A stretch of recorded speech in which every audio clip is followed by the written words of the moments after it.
मैं हूं बाबर। मैं जा रहा हूं भारत को अपना गुलाम बनाने। मैं हिंदुस्तान के दोगलों के साथ मिलकर हिंदुस्तान पे ही राज करूंगा। तो चैनल को सब्सक्राइब कर लीजिए और वीडियो को पूरा देखें।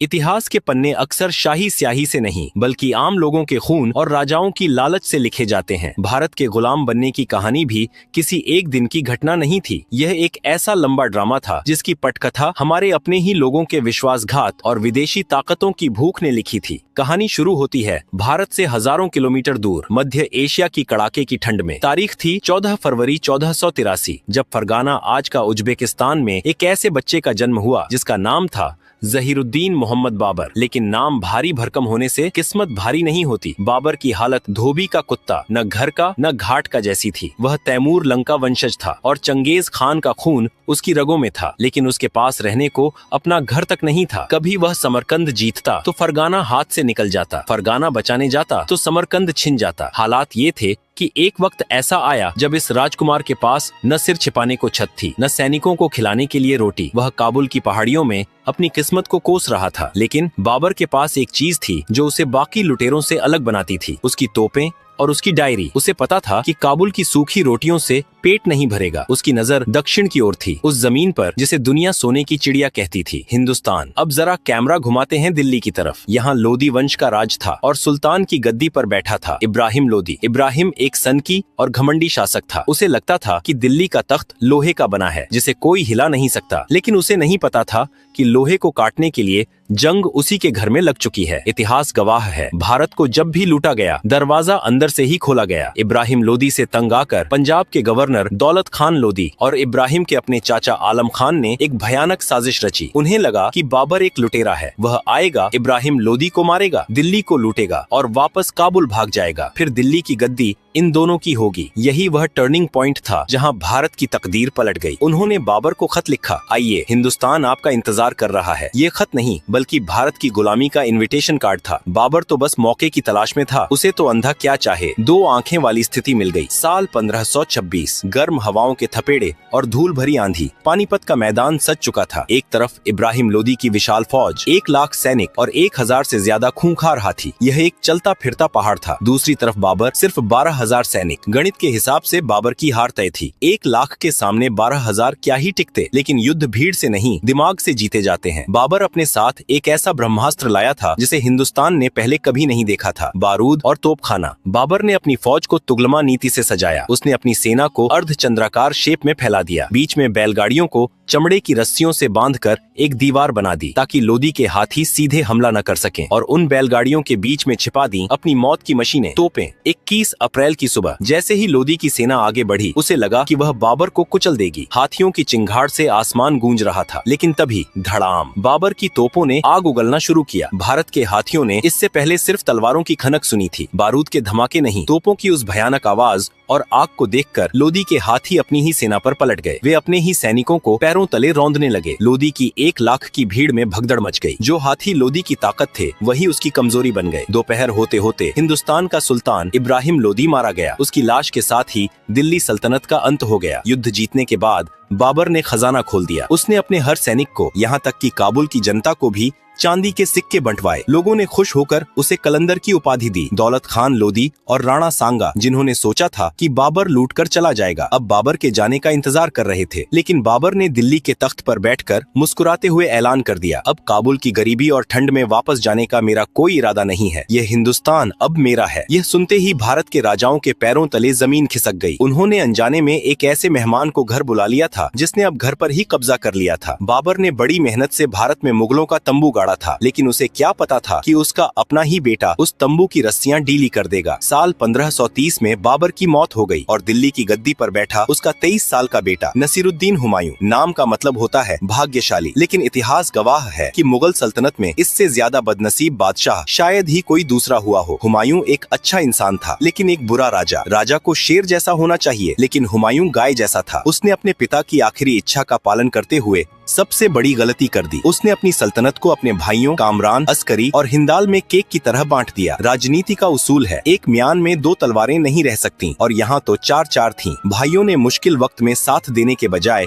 हुमायूं की पीठ में खंजर घोंपना शुरू कर दिया। हुमायूं अफीम के नशे में मस्त रहता था और उधर बिहार के जंगलों में एक शेर जाग रहा था। अब एंट्री होती है भारतीय इतिहास के सबसे चालाक और दमदार किरदार की, फरीद खान, जिसे दुनिया शेर शाह सूरी के नाम से जानती है। ये कोई शाही खानदान का नहीं था, यह एक मामूली अफगान जागीरदार का बेटा था जिसने मुगलों की फौज में एक साधारण सिपाही की तरह नौकरी की थी। उसने मुगलों को बहुत करीब से देखा था। वह अक्सर अपने साथियों से कहता था, ये मुगल अभी नया नया गोश्त खा रहे हैं, इन्हें भारत से खदेड़ना मेरे बाएं हाथ का खेल है। हुमायूं अपने ऐशो आराम में डूबा था। उसे लगा कि शेर शाह तो एक छोटा मोटा बागी है, लेकिन यह छोटा बागी अंदर ही अंदर अपनी ताकत बढ़ा रहा था। उसने बिहार पर कब्जा किया और फिर बंगाल की तरफ बढ़ा। साल 1539 हुमायूं की नींद टूटी और वह अपनी फौज लेकर शेर शाह को सबक सिखाने चला। दोनों सेनाएं चौसा बिहार के मैदान में आमने सामने थीं, लेकिन शेर शाह सूरी लोमड़ी जैसा चालाक था। उसने हुमायूं पर तुरंत हमला नहीं किया, वह इंतजार करता रहा बारिश का। जैसे ही बरसात शुरू हुई, मुगलों का कैंप, जो निहायत ही बेवकूफी से नदी के किनारे निचले इलाके में लगाया गया था, पानी में डूबने लगा। उनकी तोपें कीचड़ में फंस गईं, बारूद भीग गया। बस फिर क्या था, शेर शाह ने रात के अंधेरे में भूखे भेड़िए की तरह हमला कर दिया। मुगल सेना गाजर मूली की तरह काटी गई। बादशाह सलामत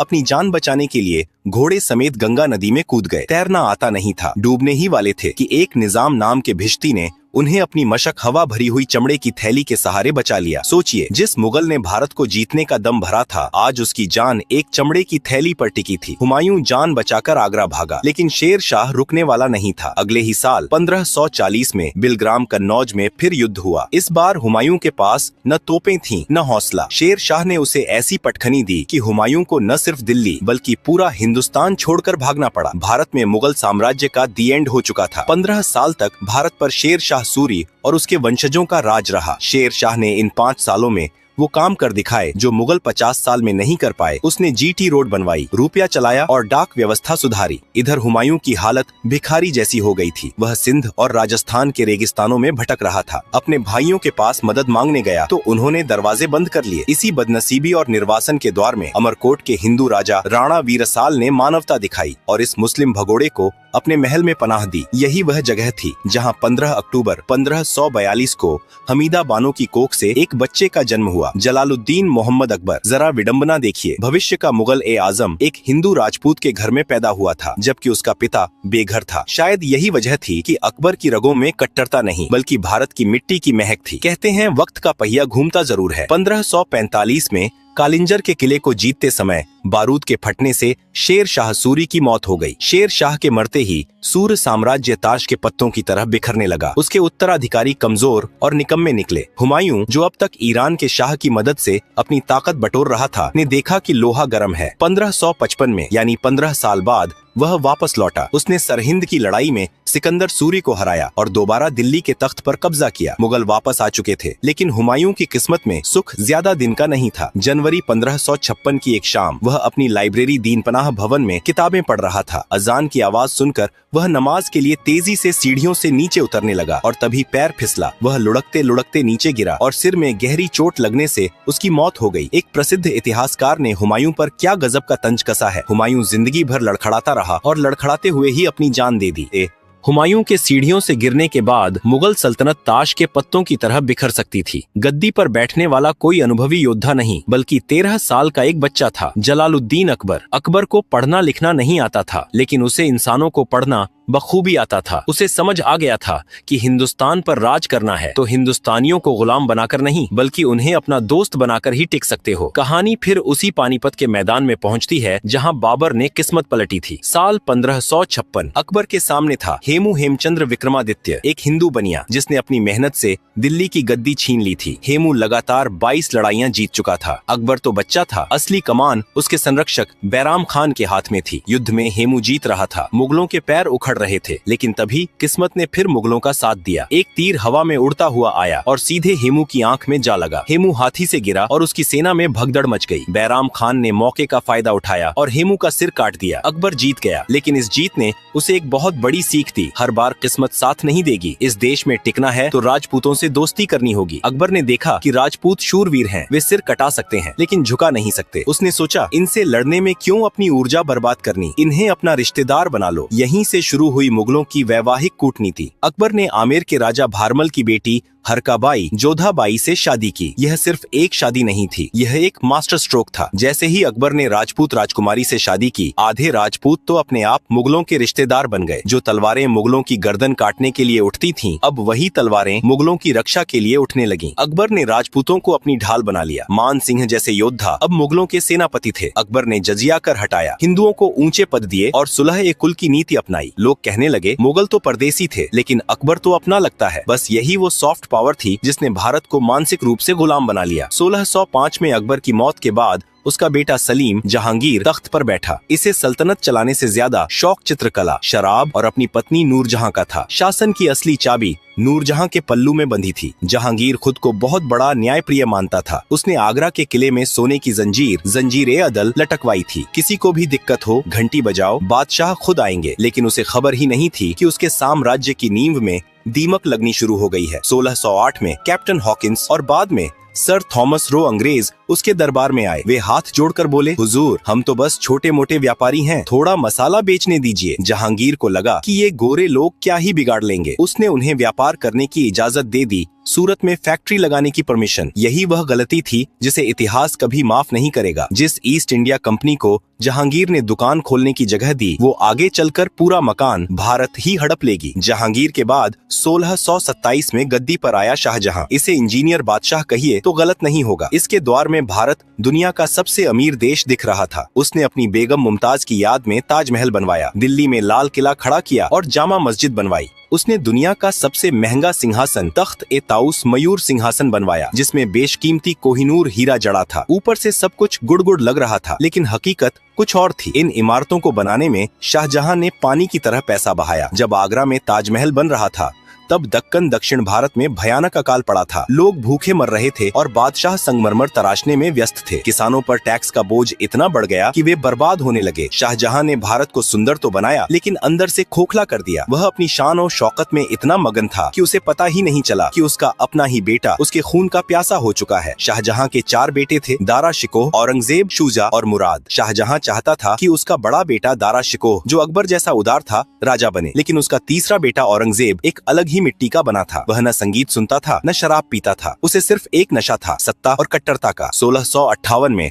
औरंगजेब ने अपने ही भाइयों को मौत के घाट उतारा। दारा शिकोह का सिर काटकर तश्तरी में रखकर अपने बाप शाहजहां को गिफ्ट किया। बूढ़े शाहजहां को आगरा के किले में कैद कर दिया गया। वही शाहजहां जिसने दुनिया को ताजमहल दिया, अपने आखिरी 8 साल एक छोटी सी खिड़की से ताजमहल को देखते हुए और अपनी किस्मत पर रोते हुए बिताए। शाहजहां की कैद के साथ मुगलों का रोमांस और आर्किटेक्चर वाला दौर खत्म हो चुका था। अब दिल्ली के तख्त पर वो शख्स बैठा था जिसे इतिहास या तो जिंदा पीर कहता है या फिर क्रूर शासक। नाम था मुहिउद्दीन मोहम्मद औरंगजेब। अकबर ने जिन राजपूतों को गले लगाकर भारत को जीता था, औरंगजेब ने उन्हें धक्के मारकर खुद से दूर कर दिया। उसे लगा कि वह तलवार के जोर पर भारत के लोगों का धर्म और दिल दोनों बदल देगा, लेकिन उसे नहीं पता था कि भारत की मिट्टी दबाव में दबती नहीं बल्कि बागी हो जाती है। औरंगजेब की जिंदगी की सबसे बड़ी गलती थी दक्षिण भारत जाने की जिद। उसे बीजापुर और गोलकुंडा जीतने का नशा था, लेकिन वहाँ सह्याद्री की पहाड़ियों में एक शेर उसका इंतजार कर रहा था, छत्रपति शिवाजी महाराज। शिवाजी के पास मुगलों जैसी लाखों की फौज नहीं थी, लेकिन उनके पास गोरिल्ला युद्ध की तकनीक थी। मारो और भाग जाओ, छिपो और फिर मारो। औरंगजेब ने शिवाजी को पहाड़ी चूहा कहा था, लेकिन यही चूहा मुगलिया सल्तनत की नींव कुतर गया। औरंगजेब अपनी जिंदगी के आखिरी 25 साल दक्षिण भारत में ही फंसा रह गया। वह न तो शिवाजी को हरा पाया, न ही दक्षिण को पूरी तरह जीत पाया। इस चक्कर में उत्तर भारत, दिल्ली, आगरा में उसका कंट्रोल ढीला पड़ गया, खजाना खाली हो गया और सैनिक थककर चूर हो गए। इतिहासकार कहते हैं, स्पेन के नासूर ने नेपोलियन को बर्बाद किया और दक्कन के नासूर ने औरंगजेब को। औरंगजेब ने जजिया कर दोबारा लगा दिया। बनारस का विश्वनाथ मंदिर हो या मथुरा का केशवदेव मंदिर, उसने तुड़वाने में कोई कसर नहीं छोड़ी। इस इसका नतीजा, जो राजपूत जैसे जसवंत सिंह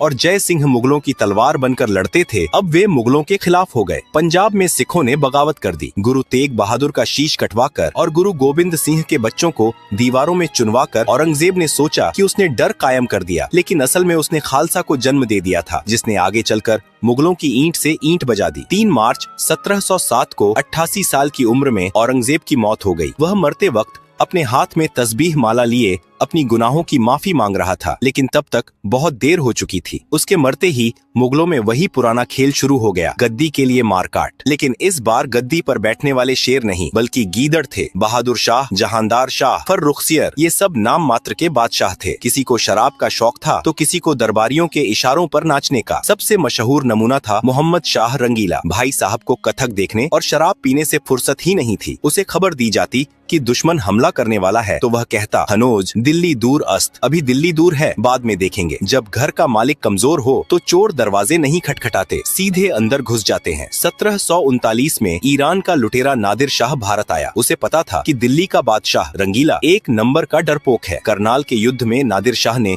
मुगलों को सिर्फ 3 घंटे में हरा दिया। 3 घंटे, जितनी देर में आज हम एक फिल्म देखते हैं, उतनी देर में मुगल फौज सरेंडर कर चुकी थी। नादिर शाह दिल्ली में घुसा। उसने 57 दिनों तक दिल्ली को लूटा, कत्लेआम मचा दिया। जाते जाते वह अपने साथ शाहजहां का बनवाया हुआ मयूर सिंहासन और कोहिनूर हीरा भी ले गया। मुगलों की इज्जत, दौलत और ताकत सब कुछ लुट चुका था। अब बादशाह सिर्फ लाल किले का कैदी बनकर रह गया था। मुगलों की कमजोरी का असली फायदा उठाया उन व्यापारियों ने जो तराजू लेकर आए थे, लेकिन अब तलवार उठा चुके थे। ईस्ट इंडिया कंपनी अंग्रेज। उन्होंने देखा कि भारत के राजा आपस में लड़ रहे हैं। उन्होंने एक एक करके सबको हराया। प्लासी 1757, बक्सर 1764 और दिल्ली के असली मालिक बन बैठे। मुगल बादशाह अब अंग्रेजों के पेंशनर थे। कहानी का अंत होता है 1857 की क्रांति के साथ। मुगलों का आखिरी बादशाह बहादुर शाह जफर, 82 साल का एक बूढ़ा शायर। विद्रोहियों ने उन्हें अपना नेता चुना, लेकिन अंग्रेजों ने इस विद्रोह को कुचल दिया। जफर के सामने उनके बेटों का सिर काटकर तश्तरी में सजाकर गिफ्ट के तौर पर पेश किया गया। वही खेल जो कभी औरंगजेब ने अपने भाई के साथ खेला था, आज नियति मुगलों के साथ खेल रही थी। बहादुर शाह जफर को हुमायूं के मकबरे से गिरफ्तार किया गया और रंगून, म्यांमार भेज दिया गया। वहाँ कैद में अपनी ही सरजमीन से दूर एक टूटी हुई चारपाई पर लेटे हुए जफर ने